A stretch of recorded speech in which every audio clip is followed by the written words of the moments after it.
আজকে তোমাদের সাথে একটা shoot day in my life share করব। তোমাদের মধ্যে বেশিরভাগই জানো না যে ইউটিউবে আমার এই চ্যানেলটা হয়তো নতুন ঠিকই, কিন্তু আমি কিন্তু ইউটিউবে নতুন না। আমি অনেক দিন ধরে কন্টেন্ট ক্রিয়েশন করছি। আমার আরেকটা চ্যানেল আছে যেখানে আমি বিউটি আর লাইফস্টাইল রিলেটেড কন্টেন্ট শেয়ার করে আসছি পাস্ট 3 ইয়ার্স ধরে। আর এই হচ্ছে আমার সেট আপ। আর আজকে আমার একটা শ্যুট ডে ছিল। প্রচণ্ড গরম ছিল আজকে, তার মধ্যেও শ্যুট করলাম। শ্যুটের মাঝখানে একটুখানি খাওয়া দাওয়াও করলাম।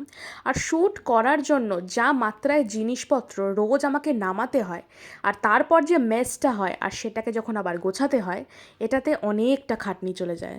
মন থেকে যদি এই কাজটা কেউ ভালো না বাসে, আমার মনে হয় না এই এত খাটনি রোজ রোজ কেউ করতে চাইবে। আর কেনই বা করবে যদি ভালো না লাগে? আমার ভালো লাগে তাই আমি এটা করি। আর এই কাজটা আমাকে জীবনে অনেক কিছু দিয়েছে, বাট হয়ে যাওয়ার পর আমার যে অবস্থাটা হয়, মনে হয় বাবা আজকের মতো তো হলো, আবার অন্য আরেক দিন হবে।